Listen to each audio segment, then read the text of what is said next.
Hello, and thank you for joining me for Stories of the Unknown. Ever wonder why your phone service can drop in random spots, even though only a few yards ago it was just fine? We have managed to go to the moon, put satellites in space, even got a picture of a black hole. So why can't our phones work flawlessly on Earth? It's because of the waves they send out. The aliens are constantly sending out messages. However, if we common folk ever got one, the world would go to complete anarchy. So that's why the government makes cell phone signals weak in some spots. They find spots where waves have been spotted and tweak cell signals to not go to that spot. So we don't have the cell signal available to receive the alien messages.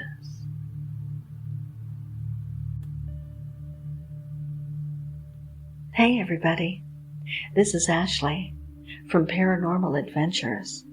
Like always, I'm joined by Ryan and Bill. Welcome back to another episode. Tonight, we'll be investigating the Russell Mansion in Las Vegas.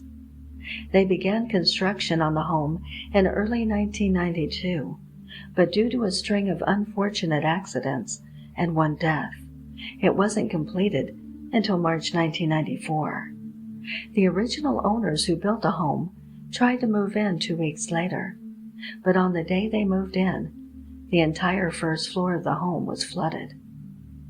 They were puzzled because it had not rained previously, but soon found after searching, the water heater had burst in the laundry room. Even though it was brand new, they thought it was strange, but didn't give it a second thought, because these things can happen. They brought in a crew to fix all the damage, but at the end of the repairs, the man who was there to install the new water heater died in an electrical accident. His death was chalked up to just an unfortunate accident, and the family finally moved in at the end of the week. The Russell family lived in their new home without issue for about a month, when one day their youngest daughter Lily told her parents about a man in the shadows that told her to do bad things. When questioned what kind of things he wanted her to do, she finally replied, "He wants me to kill you and burn the house down." Well, the parents were quite concerned when they heard this and told her there's no man here and she shouldn't say things like that, and it's not okay to hurt people. Later that night, though, they talked and decided to get their daughter some help and set an appointment up with a child psychiatrist later in the week. The next afternoon, Lily was out in the front yard playing, and her father was on a ladder fixing the drain pipe on the roof.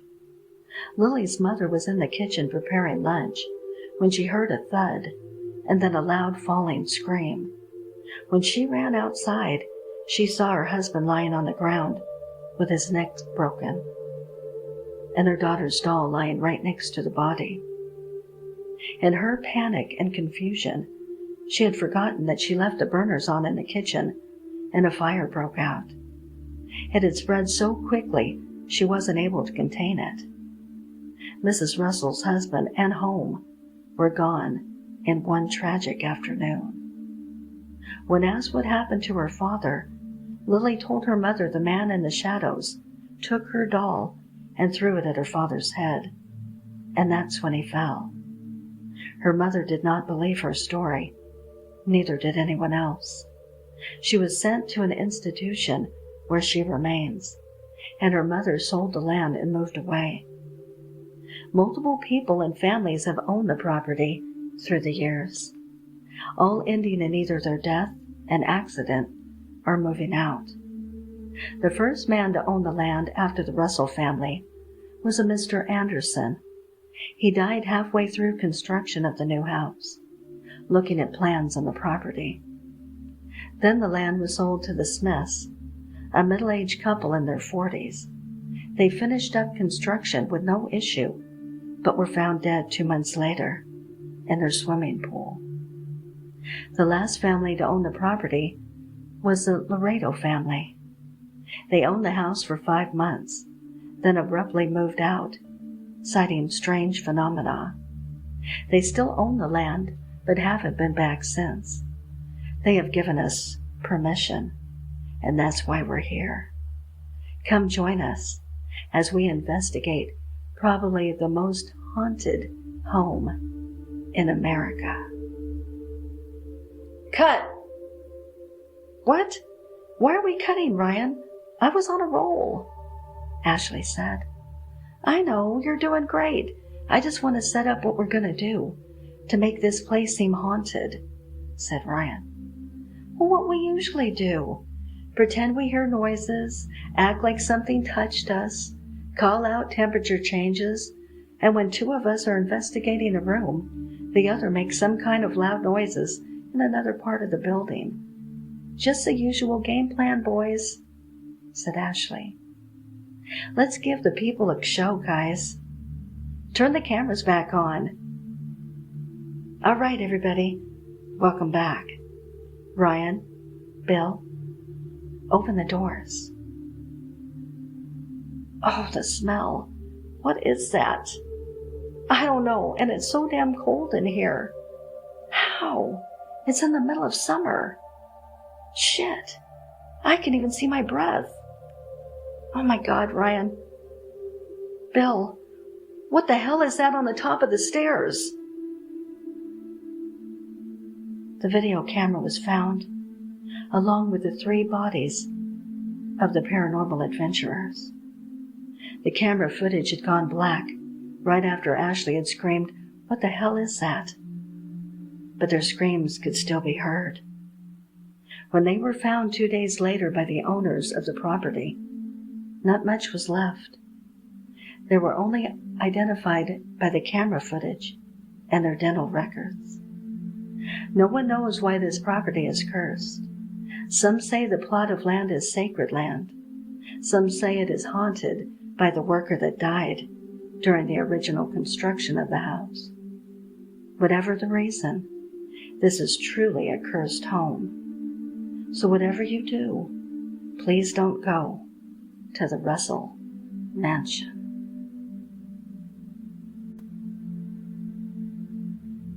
During the peak of COVID in 2021, a few incidents of animals catching the virus came to light. Land animals, to be precise. Fishes were fine. In fact, the fishes probably didn't know what was happening on the surface. Well, you can say that they are not intelligent enough to understand the disaster COVID was causing on the surface. They are not smart enough to comprehend the fight the more intelligent beings were fighting to save the planet. Even if one day a comet comes hurtling towards the Earth, fishes won't realize what all humanity did to save the Earth. Now imagine yourself in the place of a fish, and this Earth as our ocean. What if, right now, a deadly virus is plaguing the galaxy, consuming planets after planets, or any other unimaginable apocalyptic event is happening all around us in this vast galaxy, and we, the fishes, don't even have the mental capacity to comprehend the gargantuan task some advanced alien civilization is doing to protect and preserve the life in the observable universe. This is how insignificant we humans are.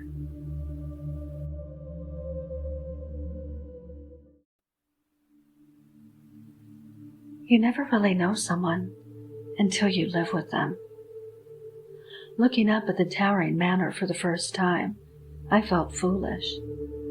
I'd been trying to impress Jess with my flashy car and fancy apartment. Fortunately, the massive shadow of the estate hid my crimson cheeks. I learned that she had inherited the house while she gave me the tour of its many rooms, my jaw dropping at the elegant decor. When Jess asked me to move in, we had only been dating a few months, though admittedly things were going, well, perfect, actually. And maybe it was from being in the passionate, sweaty, lust-driven stage of our relationship, but when she asked, it seemed like a no-brainer. Though now that I've moved in, I wish I had answered differently. The first occurrence, I was walking a long hallway. Something caught my peripherals, and I turned my head. "Leave this house now." Hands outstretched, eyes bulging, teeth bared and veins popping, the hideous specter swooped towards me.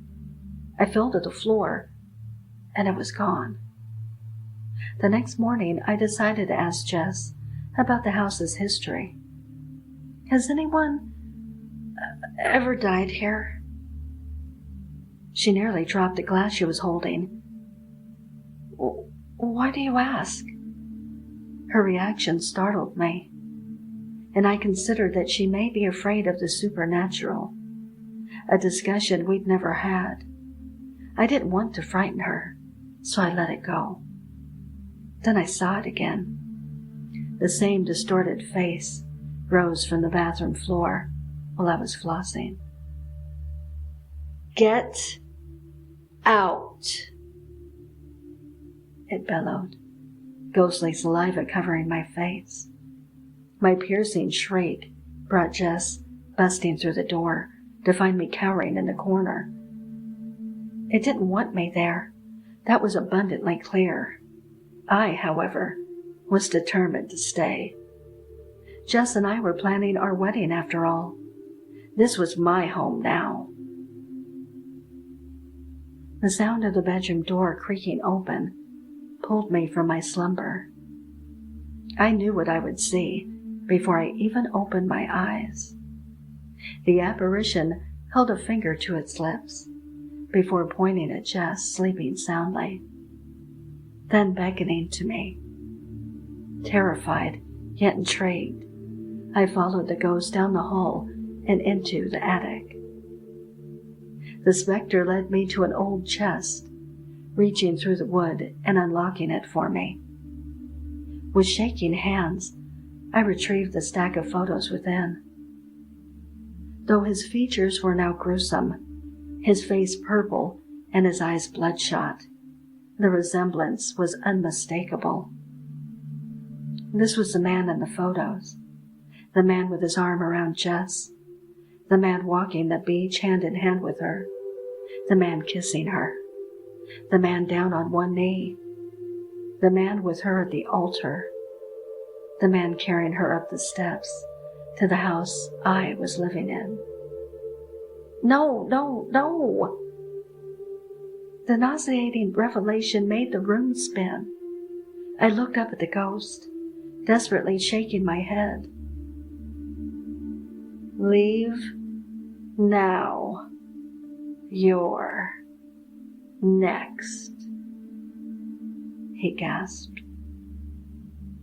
his asphyxiated face earnestly conveying his warning.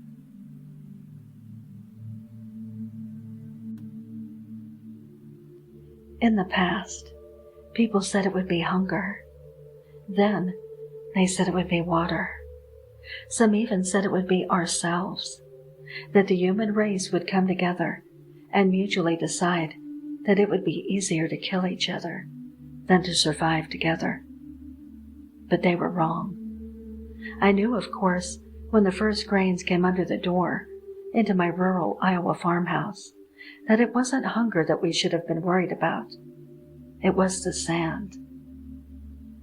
It started off as a premonition, because think, you don't see a scattered layer of sand at your doorstep and say to yourself, "Well, there's sand. That's just blown in from the field over there, right?" Of course it isn't. How could perfectly spherical white sand blow in from a pile of gray dirt? We should have known better. The news started off curious, like moths drawn to a gentle, welcoming flame. Farmers across the U.S. are wondering, where is all of this sand coming from? As the grains grew into piles, the news stations would bring in the scattered scientists and specialists in an attempt to show the public that they really knew what they were talking about and that everything would be okay.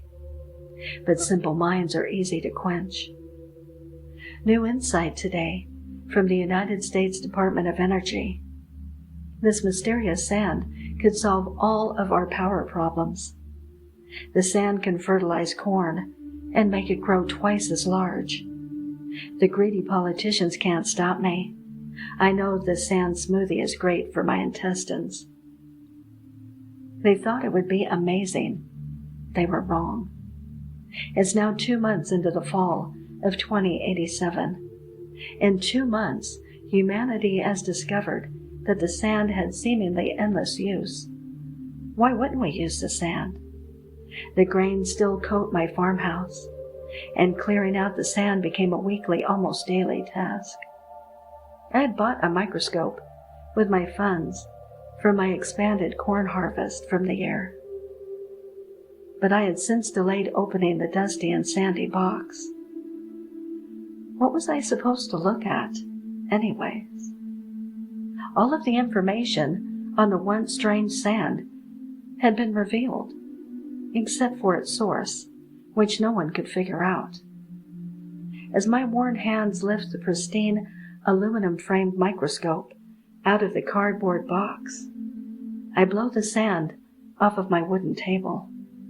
I set the microscope down with a heavy metallic thud and brush my hands on my stained jeans. If I had known what I was about to see in 2 months, I would have screamed. A few grains of the sand had blown onto the slide from my rusty breath. I raised my eye to the viewpiece. I saw the sand under the microscope. I saw an alien organism skitter through it. As if they were eggs, the grains split open. Out came more of the organisms.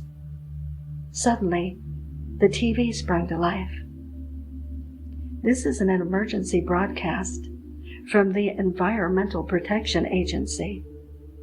New information has emerged on the state of the mysterious sand grains.